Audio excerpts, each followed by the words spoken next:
তিনি ছিলেন ইসলামের দ্বিতীয় খলিফা, যিনি অর্ধ পৃথিবীর শাসক ছিলেন। তিনি হচ্ছেন খলিফাতুল মুসলিমিন ওমর।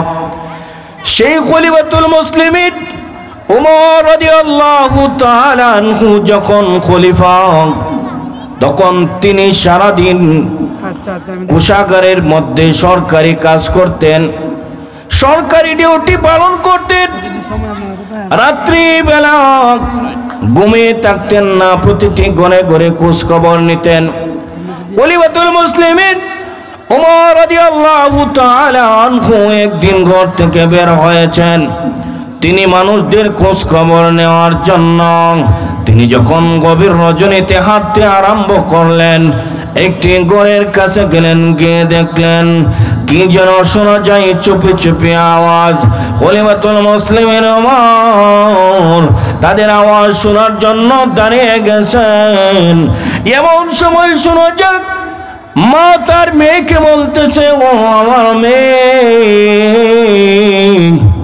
আমরা যদি দুধের মধ্যে পানি মিশিয়ে দেই তাহলে বেশি টাকা বিক্রি করতে পারবো, আমরা অল্প দিনে অনেক টাকার মালিক হয়ে যাব। এই মেয়েকে যখন এই কথা বললেন তার মা, মেয়ের অন্তরে ছিল আল্লাহর ভয়, মেয়ে আল্লাহকে ভয় করত। এই মেয়ে বলতেছে, মা গো, খলিফাতুল মুসলিমিন ওমর নিষেধ দিয়েছেন দুধের মধ্যে পানি না মেশানোর জন্য।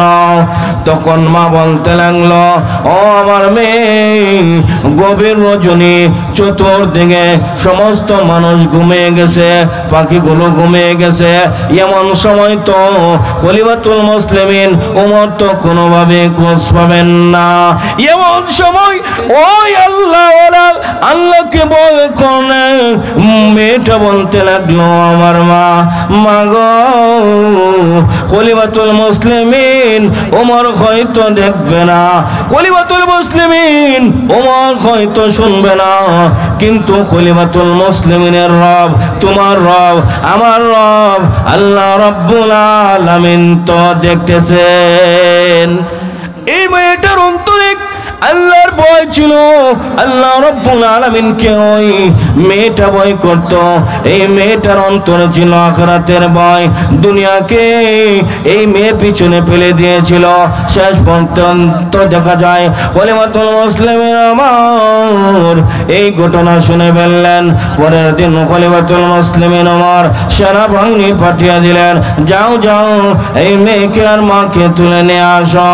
পরের দিন সেনাবাহিনী দেখা যায় বাড়ির মধ্যে প্রবেশ করেছে, বলতেছে, আপনাদেরকে বলেছে আপনারা খলিফাতুল মুসলিমিনের কাছে যাওয়ার জন্য। মামি ভয় পেয়ে গেছে, ক্রন্দন আরম্ভ করলো। হয়তো রাত্রের ঘটনা খলিফাতুল মুসলিমিন ওমরে হয়তো কোনোভাবে জেনে ফেলেছে, হয়তো কোনোভাবে খলিফাতুল মুসলিমিন ওমরে এই আমাদের রাত্রের ঘটনা শুনে ফেলেছে। তারপরে খলিফাতুল মুসলিমিন তাদেরকে নিলেন। খলিফাতুল মুসলিমিন দেখতে পেলেন এই মেয়েটার অন্তরে আল্লাহর ভয়, তখন ওনার ছেলের সঙ্গে এই মেয়েটাকে বিবাহ পড়িয়ে দিয়েছেন। বলুন না সুবহানাল্লাহ। সেই ভয় আমাদের দুনিয়ার তুলনায় আখিরাতের ভয় আমাদের প্রত্যেকের অন্তরে থাকতে হবে।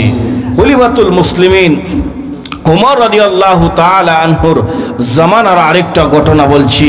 খলিফাতুল মুসলিমিন একদিন ঘর থেকে বের হলেন, তিনি সফরে যাচ্ছেন, রাস্তার মধ্যে এমন ক্ষুধা লেগেছে, এখন কি খাবে, হঠাৎ দেখতে পেলেন একটা রাখাল বকরি চড়াইতেছে। সেই রাখালের কাছে গেলেন, গিয়ে বলতে লাগলো, রাখাল, আমি মুসাফির মানুষ, আমার অনেক ক্ষুধা পেয়েছে, আমাকে একটা সাগি দিয়ে দাও, আমি দুধ দহন করে খেয়ে নিই। তখন ওই রাখালটা বলতে লাগলো, ও পথের মুসাফির, এই যে ছাগলগুলা, এই ছাগলগুলার মালিক আমি নয়, আমি মাত্র সাধারণ একজন রাখাল, আমি আপনাকে কিভাবে দেব? খলিফাতুল মুসলিমিন ওমর বলতে লাগলেন, রাখাল, একটা সাগি আমার কাছে বিক্রি করে দাও, আর তোমার মালিককে বলবে যে এত এত ছাগল থেকে হঠাৎ করে কোন সময় একটা বাঘ একটা ছাগি নিয়ে গেছে আমি বলতে পারি না। খলিফাতুল মুসলিমিন ওমর রাদিয়াল্লাহু তাআলা আনহু যখন এই রাখালকে কথা বললেন, রাখালের অন্তরে ছিল আল্লাহর ভয়। ওই রাখাল আল্লাহ রাব্বুল আলামিনকে ভয় করতেন, সে আখিরাতকে ভয় করতেন, খবরকে ভয় করতেন। খবরের মধ্যে যে আযাব হবে সেই আযাবের ভয় ছিল। ওই রাখাল দুনিয়ার প্রতি এত লোভ ছিল না, লালসা ছিল না। রাখাল বলতে লাগলো, ও পথের মুসাফির, আমি না আমার সাধারণ দুনিয়ার বাদশাকে, দুনিয়ার মালিককে বলে দেব আমার কাছ থেকে একটা ছাগি যেন কোন সময় বাঘ এসে নিয়ে গেছে। ও পথের মুসাফির, যিনি তোমার আমার মালিক আল্লাহ, সেই আল্লাহকে আমি কিভাবে ফাঁকি দিব? খলিফাতুল মুসলিমিন ওমর সেই দিন বলেছিলেন, তোমার মতো রাখাল এই পৃথিবীতে যতদিন থাকবে ততদিন আমানতের খেয়ানত হবে না। বলুন না সুবহানাল্লাহ। সেই যুবকের অন্তরে ছিল আল্লাহর ভয়। এইভাবে আমাদের অন্তরে আল্লাহর ভয় থাকতে হবে। বিশেষ করে কিয়ামতের দিনের ভয় যদি আমাদের অন্তরে থাকে, তাহলে আমরা এই দুনিয়াতে থাকা অবস্থায় আল্লাহ তাআলা যে বলেছেন পরকালের চিন্তা করার জন্য, পরকালের জন্য কিছু নেওয়ার জন্য, তাহলে আমরা কিছু নিতে পারবো।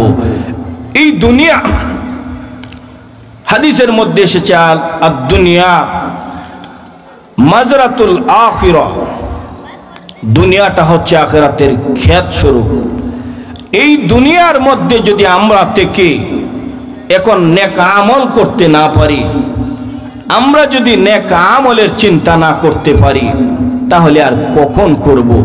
হাদিসের মধ্যে নবীজি বলেন, ইজা মাতাল ইনসানুন কাতা আনহু আমালু, মানুষ যতদিন পর্যন্ত বেঁচে থাকে, তার হায়াত থাকে, ততদিন পর্যন্তই মানুষ নেক আমল করতে পারে। মানুষের যখন হায়াত শেষ হয়ে যায়, এই মানুষটা তখন আর নেক আমল করতে পারে না। এই জন্যই আমাদের এখন সুযোগ হচ্ছে নেক আমল করা। নেক আমল করলে লাভ কি হবে?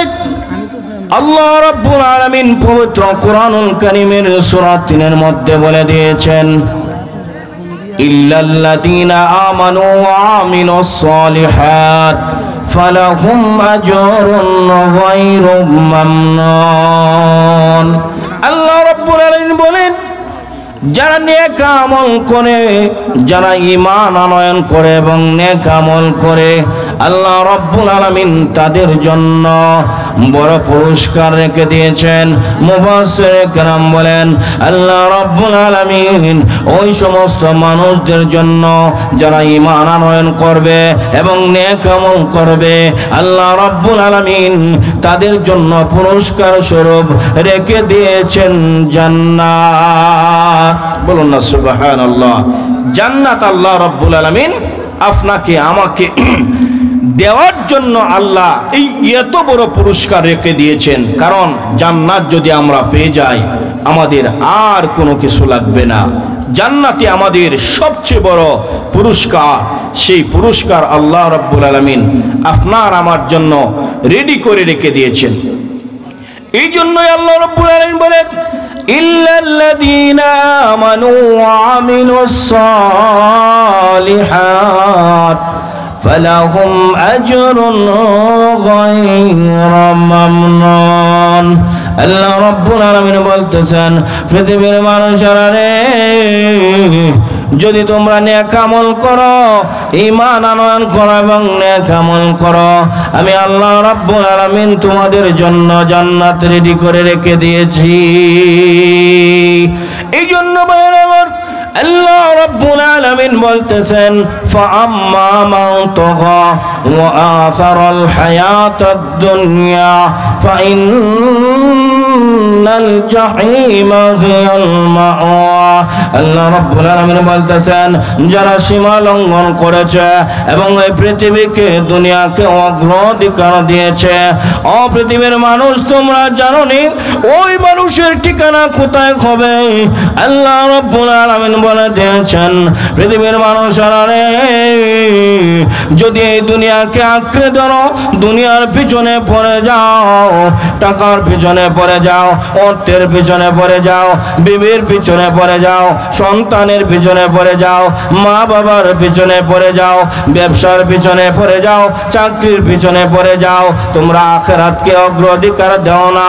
আল্লাহ রাব্বুল আলামিন বলতেছেন পৃথিবীর মানুষেরা রে, আমি তাদের জন্য রেডি করে রেখেছি জাহান্নাম।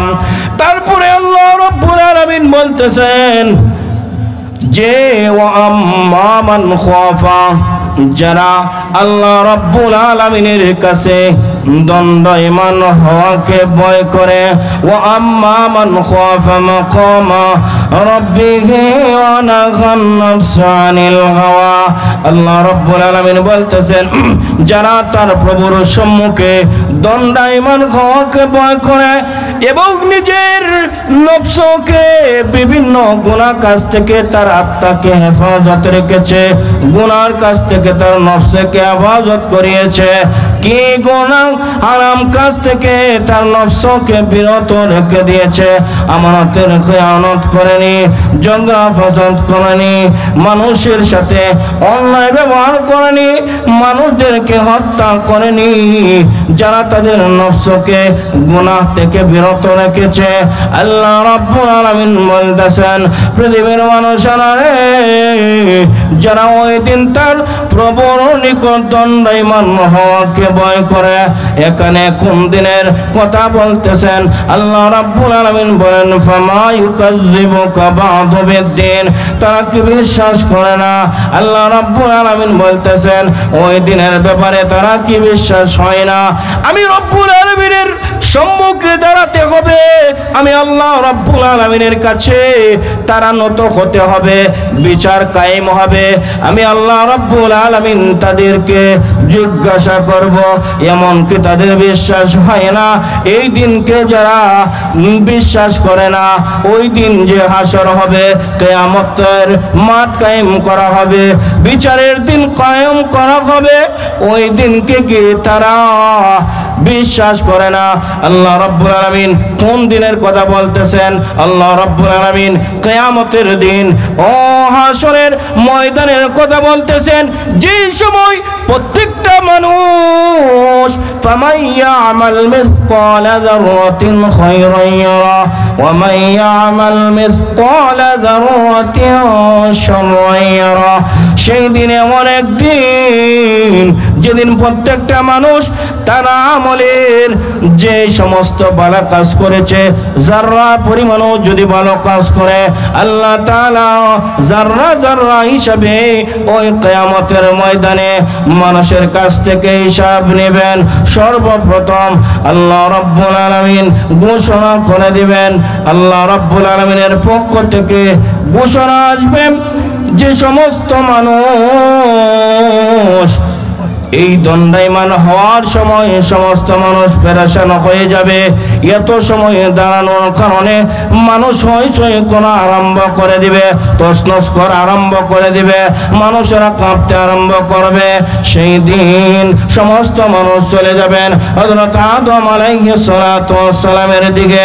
আদম আলাইহিস সালাতু ওয়াস সালামের কাছে গিয়ে বলবেন, আল্লাহ রাব্বুল আলামিনকে বলুন না কেন আল্লাহ যেন বিচার আরম্ভ করে দেন।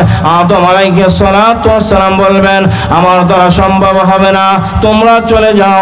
হযরত নূহ আলাইহিস সালাতু ওয়াস সালামের কাছে সমস্ত মানুষ চলে যাবেন। হযরত নূহ আলাইহিস সালাতু ওয়াস সালামের কাছে গিয়ে বলবেন, আল্লাহকে বলুন না আল্লাহ যেন বিচার আরম্ভ করে দেন। নূহ আলাইহিস সালাতু ওয়াস সালাম বলবেন, আমার দ্বারা সম্ভব হবে না, তোমরা চলে যাও।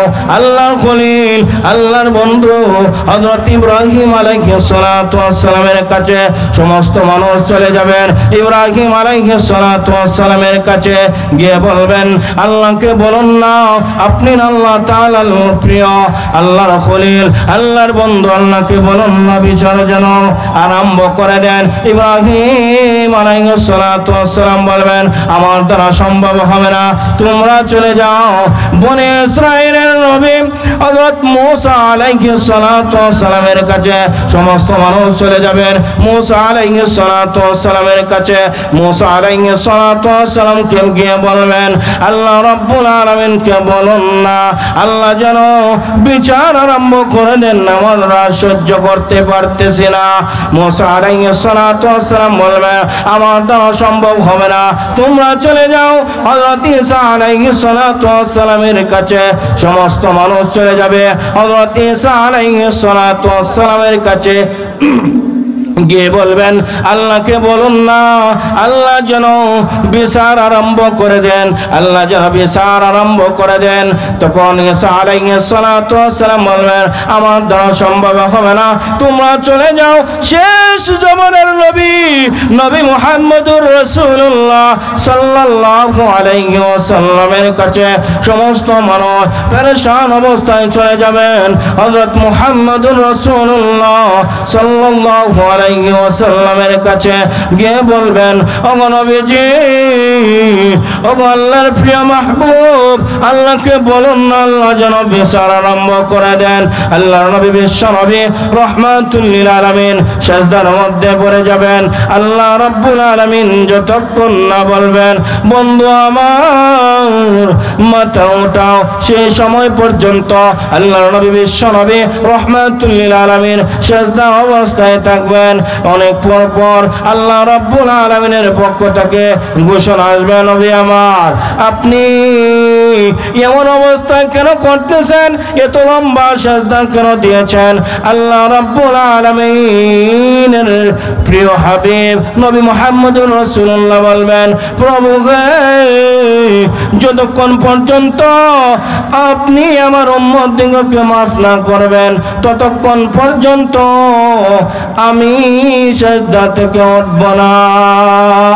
আল্লাহর নবী বিশ্ব নবী রাহমাতুল লিল আলামিন ইয়া নাফসি বলে কিয়ামতের ময়দানে শুধু কাঁদতে থাকবেন উম্মতের জন্য, ইয়া উম্মতি বলে আল্লাহর নবীজি আল্লাহ তাআলার কাছে সুপারিশ করবেন। সেই দিনটি অত্যন্ত ভয়াবহ দিন হবে। সেই দিনের অবস্থা এমন হবে, মানুষের অর্ধ হাত উপরে এই সূর্য চলে আসবে, মানুষের অবস্থা সেই দিন ভালো থাকবে না, একেবারে ভয়াবহ অবস্থা হয়ে যাবে। এই জন্যই আমি একটা হাদিস পড়েছি নবীজির, যে হাদিসটা আমরা সকলেই জানি, আখলিস দীনাকা ইয়াকফিকাল আমালুল কলিল। আল্লাহর নবী বিশ্ব নবী রাহমাতুল লিল আলামিন বলেছেন যে আমরা যে আমল করব, আমলটা যেন ইখলাসিয়তের সহিত হয়। এই আমলগুলা যদি আমাদের ইখলাসিয়তের সহিত হয় তাহলে অল্প আমলে আমাদের নাজাতের জন্য ব্যবস্থা হয়ে যাবে। আল্লাহ আমাদের সকলকে বেশি বেশি নেক আমল করার তৌফিক দান করুক, দুনিয়াকে লাতি মেরে আখিরাতের চিন্তা বেশি বেশি করার তৌফিক দান করুক। ওয়া আখিরু দাওয়ানা আনিল হামদুলিল্লাহি রাব্বিল আলামিন। আসসালামু আলাইকুম ওয়া রাহমাতুল্লাহি ওয়া বারাকাতুহু।